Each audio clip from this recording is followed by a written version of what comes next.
Ang International Space Station o ISS ay nilikha pagkatapos ng Cold War sa pagitan ng Estados Unidos at Russia bilang simbolo ng pagtutulungan ng dalawang bansa.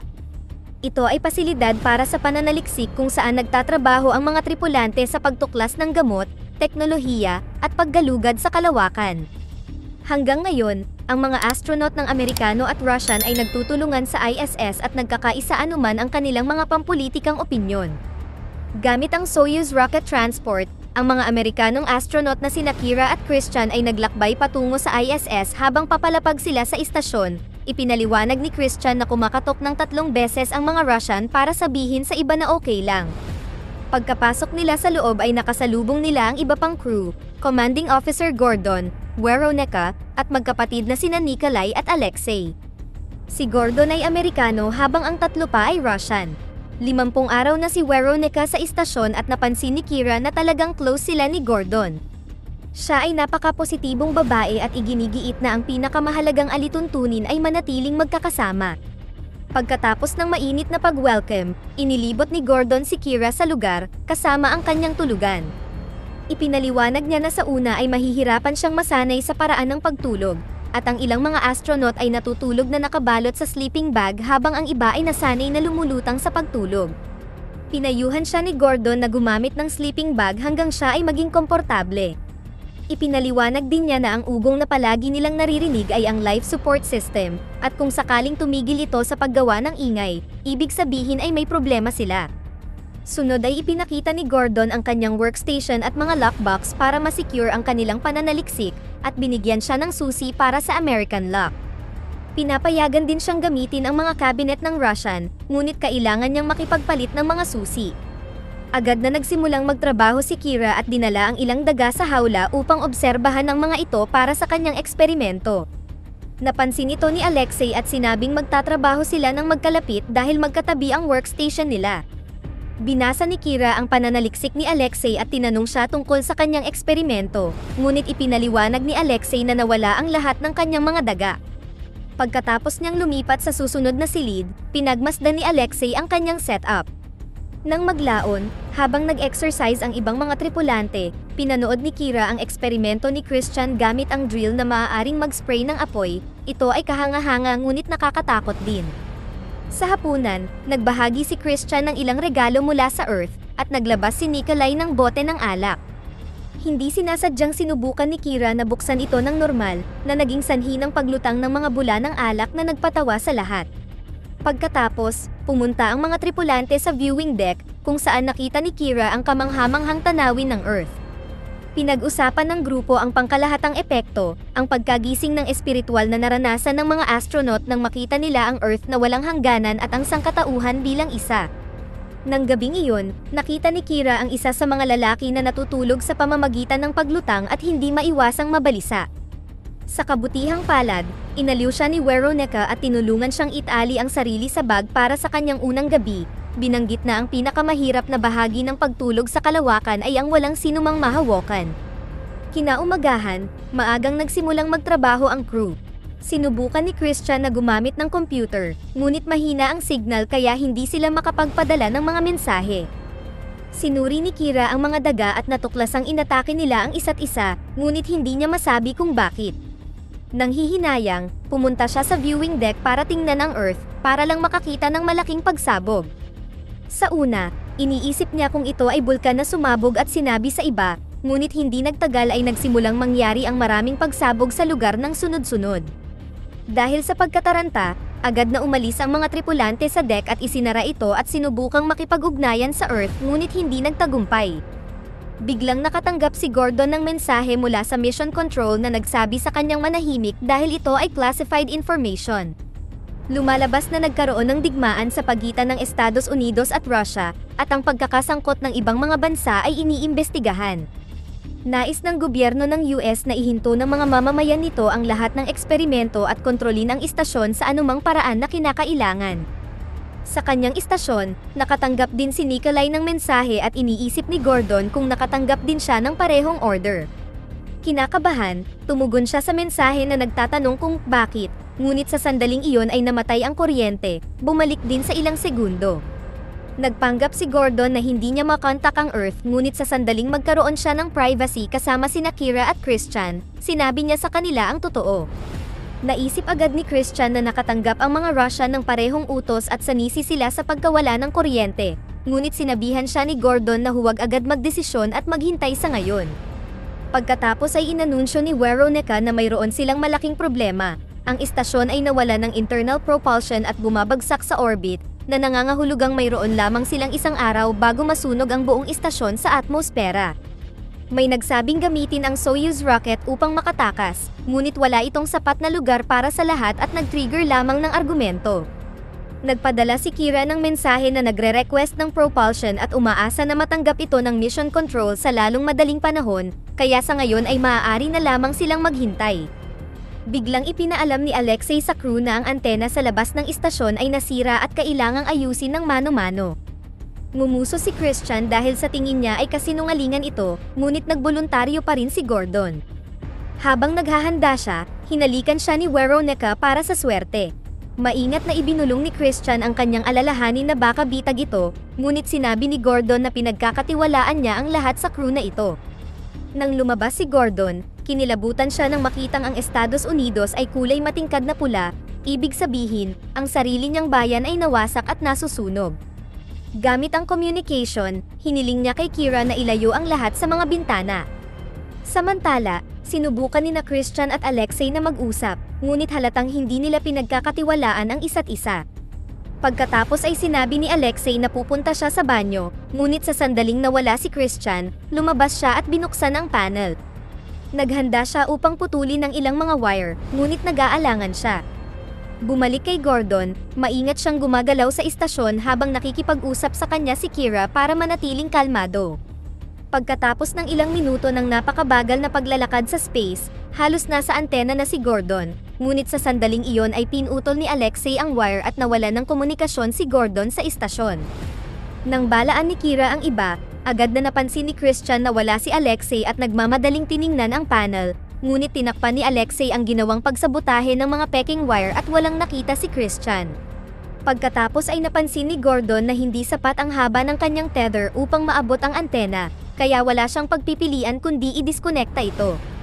Sa paggawa ng napakapeligro ngunit kalkuladong paglukso, sa wakas ay narating ni Gordon ang antena, para lamang matuklasan na maayos ito at tama ang hinala ni Christian.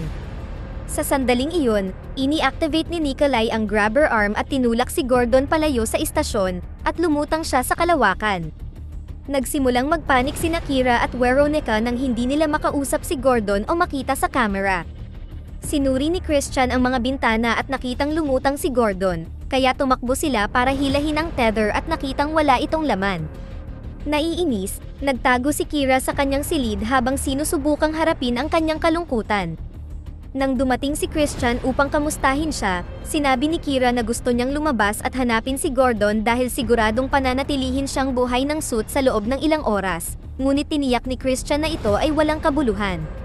Pinagalitan din niya ito dahil sa pag-aakalang ito ay aksidente lamang samantalang halata naman na ang mga Russian ang may kagagawan nito. Samantala, kinumpronta ni Veronica sina Alexei at Nikolai at nalaman ang katotohanan. Nakatanggap sila ng mga utos mula sa Russia na palayasin ang mga Amerikano at agawin ang kontrol sa ISS. Gayunpaman, nanumpa si Alexei na gusto lang niyang putulin ang komunikasyon at hindi alam ang intensyon ni Nikolai. Upang ipagtanggol ang sarili, sinabi ni Nikolai na gagawin din ito sa kanila ng mga Amerikano, ngunit si Veronica na hindi makapaniwala ay tinawag siyang halimaw. Tulad ni Kira, gusto niyang lumabas at hanapin si Gordon, ngunit tumanggi ang magkapatid na tumulong. Nasiraan ang loob, pumasok si Veronica sa isa pang silid upang doon ilabas ang kalungkutan. Pagkatapos, hiniling ni Veronica kay Kira na makipag-usap ng pribado dahil si Kira lang ang mapagkakatiwalaan niya dahil bago pa lang siya. Hiniling ni Veronica kay Kira na makipagpalitan ng susi, at nang sabihin ni Kira na nawala ang susi niya, alam ni Veronica na nagsisinungaling siya. Pagkatapos ay inamin nila na nakatanggap sila ng utos mula sa gobyerno at inamin ni Veronica na pinatay ng magkapatid si Gordon, kaya pumayag si Kira na tumulong. May plano si Veronica, gagawa siya ng distraction habang ginagamit ni Kira ang Russian key para salakayin ang kahon ni Alexei, na naglalaman ng mga sample na maaaring gamitin para gamutin ang radiation poisoning. Dumaan ang Earth sa digmaang nuklear at nais ng kanilang mga bansa na gamitin ang kanilang pananaliksik upang makalamang, ngunit iniisip ni Veronica na ang lunas ay dapat para sa lahat. Ipinaliwanag din niya na ang pinakamahalagang mga sample ay nakaimbak sa Node 0. Pagkatapos nilang magpalitan ng susi, ninakaw ni Veronica ang fire drill gun at binuksan ang oxygen sa isa sa mga silid na nagbabantang pasasabugin ang lahat.